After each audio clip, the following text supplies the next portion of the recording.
Under the intense heat of Gilead's sun, a man who would go on to become one of the greatest prophets in human history first appeared amid a parched and barren landscape.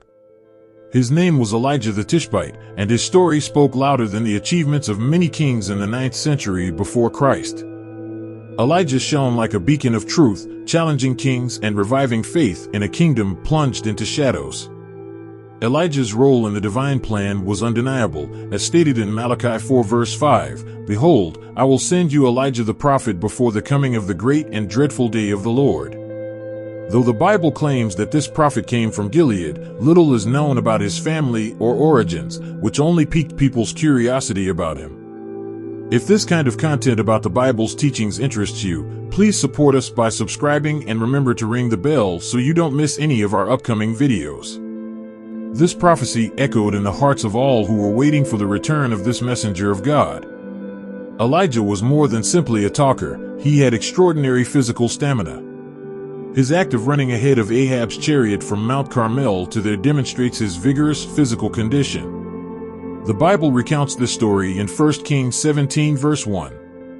His journey was marked by powerful acts and divine interventions. After confronting Ahab, God led him to the brook Cherith, where he was miraculously sustained. As the brook dried up and the ravens followed him, the divine mandate brought him to Zarephath in Sidon, where a widow received him in accordance with the prophecy found in Luke 4 verse 26, where Elijah showed the power of God by miraculously providing sustenance all day long. A tale that illustrates the humility and responsibility of the servant is found in Luke 17 verses 8 to 10. It is reminiscent of Elijah's journey, who, although being a renowned prophet, always remained a faithful servant to God. Elijah's story leads us on a journey of faith and miracles from the valleys of Gilead to the ends of Aria and Galilee, teaching us eternal lessons of obedience and trust in the Lord.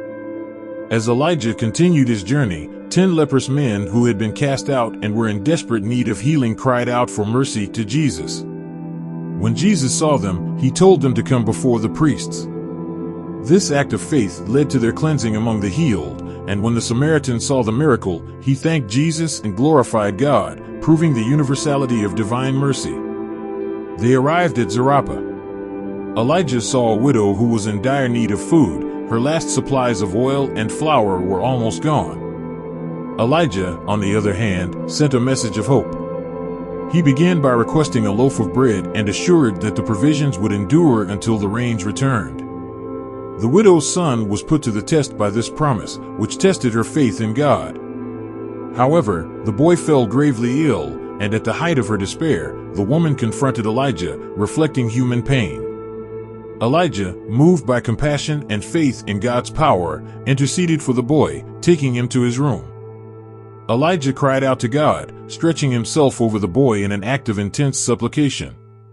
Elijah's mother saw God's power through Elijah and realized that the boy was a true man of God whose words reflected divine truth.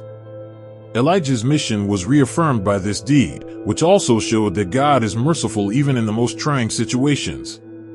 The widow's faith was restored, and the miracle on Mount Carmel attested to God's power and presence.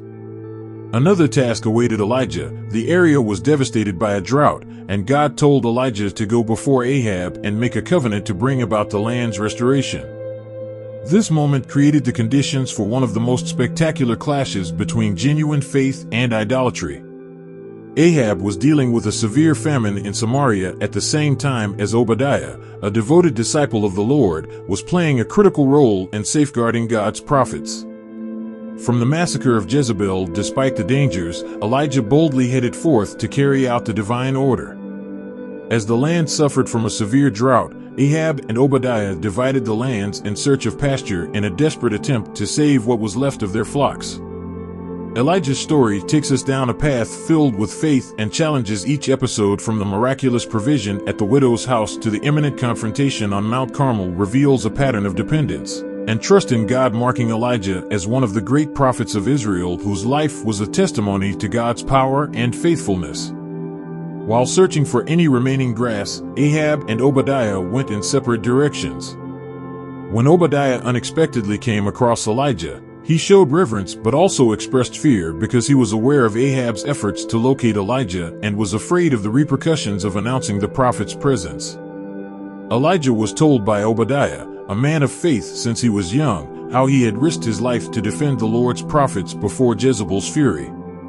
Obadiah's devotion to God was unwavering, but there was a real dread of Ahab taking revenge. On the other hand, Elijah promised Obadiah that he would appear before Ahab. Obadiah went to meet Ahab and gave notice of the prophet's presence. When Elijah confronted Ahab, he accused him of being the source of Israel's problems. This promise represented more than just a meeting. It was a confrontation of faith and a prelude to a greater challenge to come on Mount Carmel. Elijah sharply disagreed, pointing out that idolatry and disobedience to God were the real causes of the nation's problems. Elijah then issued a final challenge atop Mount Carmel, calling for the assembly of all of Israel, including the 400 prophets of Asherah and the 450 prophets of Baal.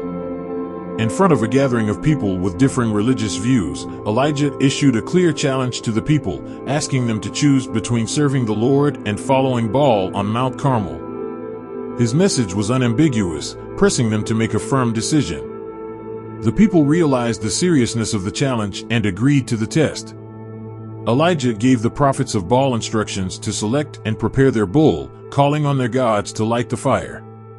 The test would be straightforward but powerful. 2 bulls would be prepared, one for Elijah and the other for the prophets of Baal. Only the true God would respond with fire from heaven. This was a critical moment. Not merely an examination of heavenly might, but also a conflict between genuine faith and the pagan customs that had tainted Israel. In a state of despair, the Baal prophets prayed to their God from sunrise to noon, but their requests went unfulfilled. In the midst of this silence, they turned to extreme rituals, cutting themselves in the hopes of seeing a divine manifestation. The prophets of Baal became increasingly desperate as Elijah mocked them for their lack of progress and implied that Baal could be busy or far away. However, despite their loud shouts and self-flagellation practices, no one responded to them. Elijah then called the people to approach him in front of everyone. He then rebuilt the Lord's altar, which had been broken and forgotten, using 12 stones, which stood for the 12 tribes of Israel. Elijah did this to affirm the people's unity and spiritual heritage. He then carefully prepared his sacrifice by arranging the wood and the slain bull. Elijah then gave the order to pour water over the altar 3 times, completely submerging the sacrifice in the wood, making the challenge even more impressive. At the moment of sacrifice, Elijah prayed to the Lord, asking not only for a supernatural answer but also for the people's hearts to return to God. In an act of divine justice, Elijah ordered the prophets of Baal to be taken to the Kishon Brook, where they were executed. This act symbolized the eradication of idolatry and the restoration of Israel's commitment to the Lord following the victory on Mount Carmel. Elijah declared that it was going to rain. Elijah ascended Mount Carmel and knelt there, praying, until his servant made 7 attempts to see any sign in the sky. At last, a small cloud appeared, indicating that the long-awaited rain would end the drought. Soon after, the sky filled with clouds and a heavy downpour fell, providing a tangible demonstration of God's power and mercy. However, Elijah's victory over Carmel had unintended consequences. Elijah had to leave to save his life because Jezebel, who was incensed about her prophet's failure, threatened to harm him. Dejected and terrified, Elijah left his servant behind and set out on a lonesome flight towards BBA in Judah. Exhausted and distraught, Elijah sought sanctuary in the desert by himself and declared his wish to pass himself, feeling helpless to carry on at this vulnerable time.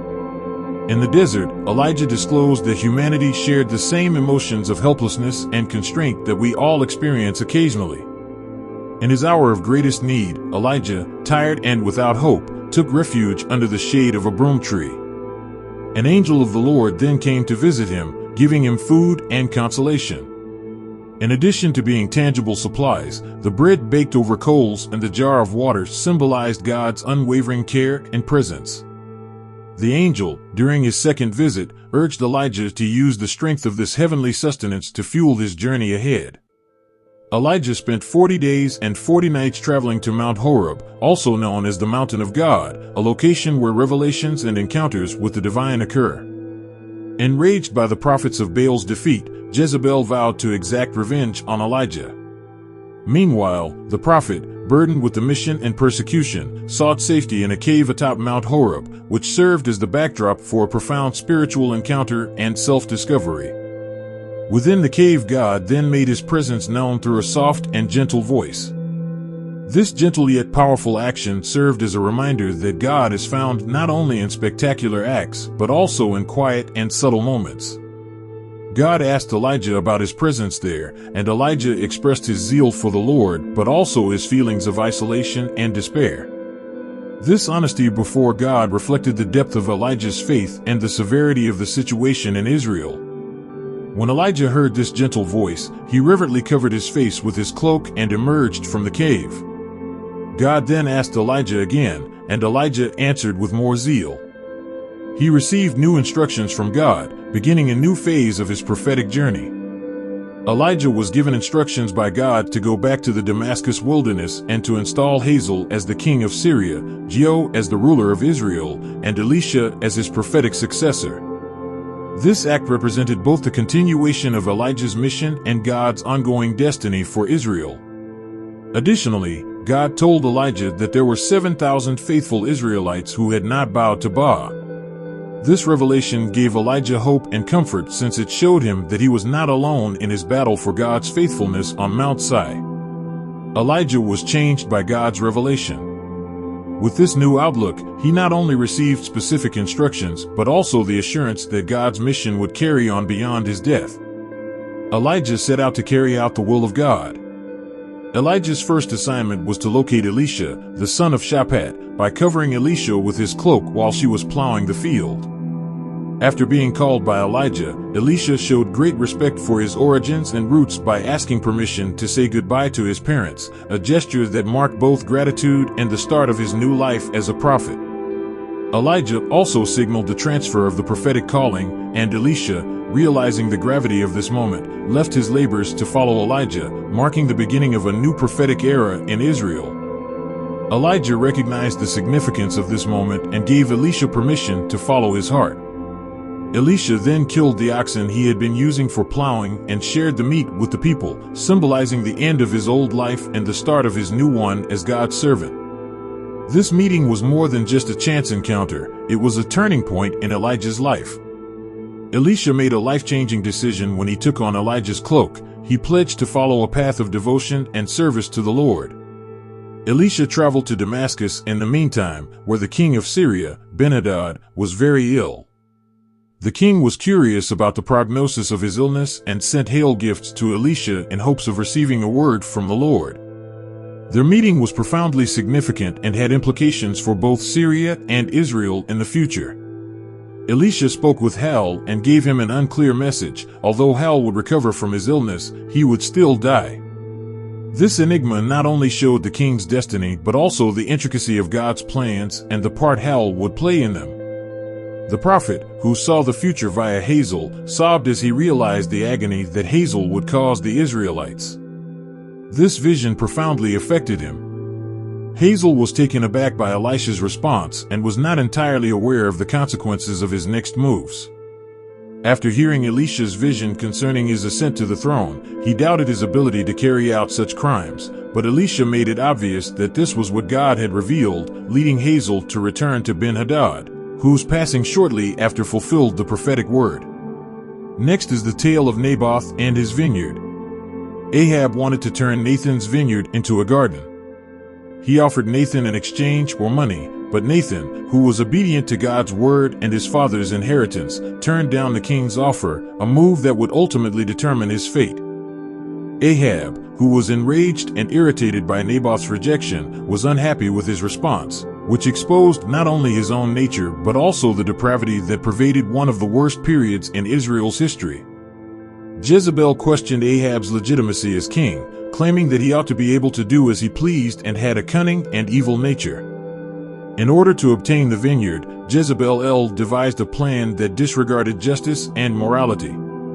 She acted sinisterly, writing letters in Ahab's name and sealing them with the royal seal. She then sent these letters to the leaders of Naboth's city, giving them instructions to fast and arranging a fictitious trial in which Naboth was accused of blasphemy, a crime that carries a death sentence. Jezebel's plan was carefully carried out. Both were honored and then publicly humiliated by the city's leaders after the queen's orders placed false witnesses against him for blaspheming against God and the king. A cruel plot that resulted in his death by stoning. Jezebel's scheme succeeded and both were unfairly condemned and killed. Their fate was the product of corrupt manipulation and the unbridled greed of royal power. Both of their deaths represented grave injustices and low points in Israel's history during Ahab's reign. After both of them were executed, Jezebel promptly told Ahab that the vineyard was now available for him. Jezebel immediately informed Ahab that the vineyard was now his. Elijah declared that Ahab would suffer the same fate as Naboth. Ahab called Elijah an adversary when he encountered him, but Elijah answered with the truth of his deeds, foretelling that Ahab's house would be completely destroyed and that the Jezebel would meet a horrible end. The story of Naboth, Ahab, and Jezebel serves as a potent reminder of the consequences of sin, greed, and injustice. It also emphasizes the value of integrity and loyalty to God even in the face of the greatest provocations and challenges. These prophecies were a reflection of divine justice in response to corruption and evil. Elijah delivered a harsh and symbolic condemnation on Ahab, declaring that the dogs would eat Ahab's dead in the city and that the birds of the sky would devour Ahab's dead in the field. This was a divine punishment for Ahab, who, under the influence of Jezebel, had abominably strayed, worshipping idols and engaging in the sins of the Amorites, whom God had driven out of Israel. Upon hearing Elijah's words, Ahab showed an unusual shift in attitude, tearing his clothes and donning sackcloth, signifying mourning and repentance. This behavioral shift demonstrated that there was always room for repentance, even in the worst of circumstances. Thus, it occurred, demonstrating the strength of God via Elijah. However, the story does not end there. Power dynamics and divine intervention continue to be shown, particularly with regard to the royal succession and the carrying on of the prophetic legacy. When Ahab's reign came to an end and his son Ahaziah assumed the throne after suffering an injury, he turned to Baal-zebub, the deity of Ekron, disregarding the God of Israel. Elijah was given the order by an angel to interrogate the king's messengers about their choice to consult pagan gods. The messengers brought Elijah's word to the king, who asked to know who the man who had spoken to them was. After hearing Elijah's description, the king realized it was Elijah the Tishbite, and in an attempt to confront Elijah, the king sent a captain with 50 men. Elijah's message to the messenger was that the king would not recover from his illness, but would die. In response to King Ahaziah's insistence, a third captain, numbering 50 men, was dispatched to arrest Elijah. Unlike the previous captains, however, this one approached with humility and respect, knelt before the prophet, pleading for his life and the lives of his men, realizing that God's power was manifested through Elijah. Elijah, firm in his position as God's prophet, then declared a divine judgment. If he was truly a man of God, fire would descend from heaven and consume the captain and his men. And so it occurred, confirming once more God's power and the authority of his prophets even in the face of opposition from kings. The story of Ahab's avarice for Nathan's vineyard and Jezebel's deceit to obtain it depicts a scenario of injustice and corruption. The angel of the Lord commanded Elijah to descend with him fearlessly. This moment showed that humility and recognition of God's power can change the course of events even in situations of confrontation and tension. The story of Ahab and Elijah in the vineyard serves as a potent reminder that divine justice always triumphs over human depravity. God delayed the calamity that was supposed to come upon Ahab's household in response to his contrition. This circumstance highlights God's benevolence and his readiness to act in response to sincere repentance. A deep truth is brought to light by the story of Elijah and Ahaziah. A disciple is neither above his master nor a servant above his Lord. Ahaziah's conduct of seeking advice from false gods, the conflict between Elijah and the prophets of Ahaziah, underscores the authority and strength of the genuine prophets of God, echoing the transgressions of his father Ahab and displaying a pattern of disobedience and rebellion that recurred throughout his reign. Elijah persevered in his endeavor to share the word of the Lord against the king's army, posing threats and using earthly power. In the epilogue of Elijah's earthly journey, Elisha and he journeyed together from Gilgal, knowing that he would be taken to heaven. Elijah gave Elisha instructions to remain in Gilgal, but Elisha, being devoted and faithful, refused to leave his master, even though he knew that Elijah would be taken by God. His devotion led him to accompany Elijah on every step of his final journey to Bethlehem, where the sons of the prophets, aware of Elijah's impending departure, approached Elisha and inquired about his choice to depart from Gilgal. When the time came for the sacred moment to arrive, Elisha, who knew what was about to happen, asked him to remain silent as a sign of respect and calm. The journey then continued toward Chariot, where the sons of the prophets approached Elisha again with the same question. Elisha, with the same firmness, reiterated his intention to stay by Elijah's side until the end upon reaching the Jordan. On the other side of the Jordan River, Elijah worked a miracle. He hit the waters with his cloak, causing the river to separate and enabling them to cross on dry land. This act was a potent representation of God's might working through Elijah. Before Elijah was carried to heaven, he asked Elisha what he wanted. In an effort to carry on his master's legacy, Elisha asked for twice as much of Elijah's spirit. This request represented his desire to follow in Elijah's footsteps and be a devoted servant of God. Elijah was carried to heaven in a whirlwind inside a chariot of fire pushed by powers of fire, signaling the end of an age and the start of Elisha's ministry. Elisha observed the scene following Elijah's ascension, expressing both awe and grief. Elisha tore his own clothing in two, a symbolic gesture that marked the conclusion of his apprenticeship and the start of his own ministry as Israel's foremost prophet. The Jordanian crossing.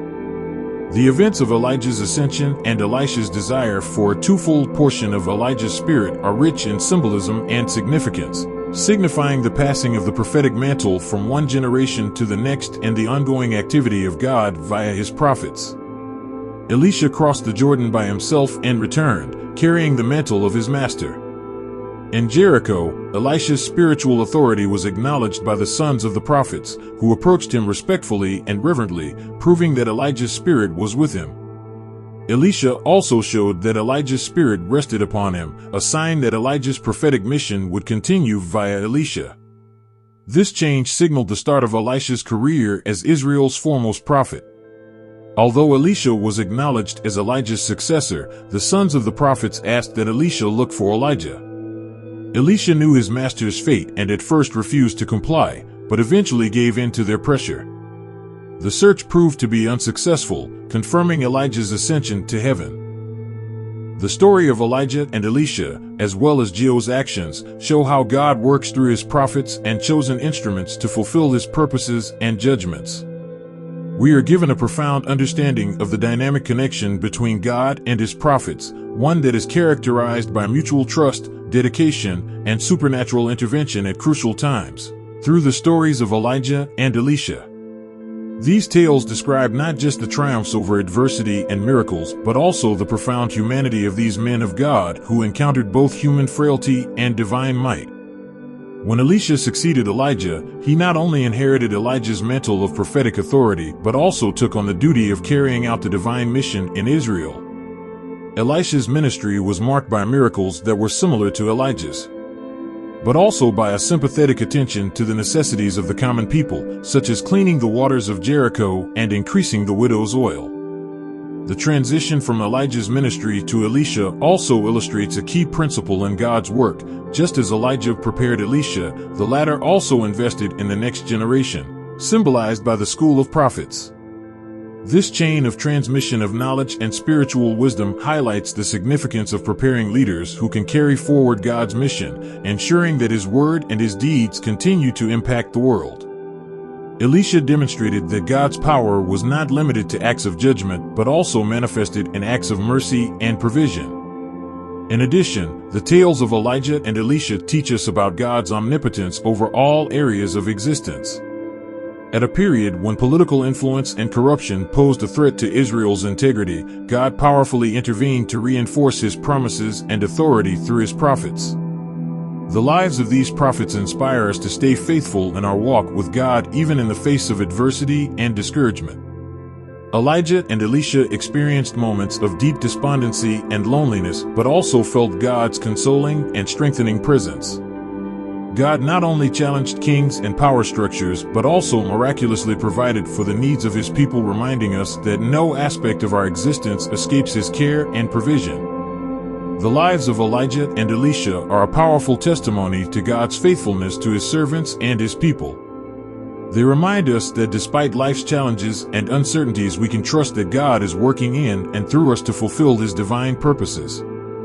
They invite us to live lives of obedient service and deep faith, knowing that our labor in the Lord is not in vain and that in the end we will witness his glory and power manifested in our world. Their stories serve as a reminder that even in the darkest valleys of our experience, we are not alone. Because of this, the stories of Elijah and Elisha offer us more than just tales of faith and miracles from ancient times. They also contain timeless lessons that we can apply to our spiritual lives today. Each story, miracle, and trial that these prophets encountered serves as a mirror through which we can reflect on our own faith journeys and grow from them. The power of prayer and reliance on God is among the most poignant lessons from their lives. Elijah and Elisha lived in constant communion with God, seeking his will and guidance at every turn. This close relationship with the Creator enabled them to act bravely and confidently even in the most trying circumstances. The lives of these prophets also serve as a reminder that true effectiveness and purpose for our lives come from God's strength, not from our own. Furthermore, their story emphasizes the value of moral and spiritual courage during a period when injustice and idolatry were continual threats to true faith. The legacy of Elijah and Elisha also emphasizes the value of mentorship and discipleship in faith. Elijah and Elisha stood firm in their commitment to God, challenging the earthly and spiritual powers of their time. Their example inspires us to stand up for what is right, to uphold the truth, and to live our lives in righteousness that honors God even when we face opposition or misunderstanding. The dissemination of knowledge. The lives of these prophets teach us about the sovereignty and providence of God, because through every trial and every victory in their lives, we see God's hand moving powerfully to fulfill his divine purposes. They remind us that God is in control, working all things for the good of those who love him and are called according to his purpose. As we reflect on the lives of Elijah and Elisha, we come to a turning point where their legacy becomes a mirror for our own spiritual journey. Leave a legacy of faith and obedience that impacts not only our generation, but those to come, for the glory of God and the advancement of his kingdom on earth. The narrative shows us not only what was, but also what we are capable of becoming. Our Creator invites us to have a closer, more powerful relationship with him when we put our confidence and faith in him via their lives, serving as a constant reminder that genuine greatness comes from following his call and being obedient to it. Elijah and Elisha's dedication to God's truth in the face of a culture that is moving away from his ways challenges us to be light-bearers in our own generation in a world characterized by ambiguity and moral relativism. These men of God's example inspire us to face the challenges of our day with hope and courage as they hold the torch of divine truth and serve as examples of justice and holiness. We are called to be change agents, using the resources and abilities God has given us to bless and transform our surroundings. If this content has been helpful to you, please consider subscribing so that you don't miss any of our upcoming videos. Together, we can enlighten more minds and expand our understanding. Thank you for being here, and may God bless you. Elijah confronted the prophets of Baal, and Elisha extended grace and healing to those in need.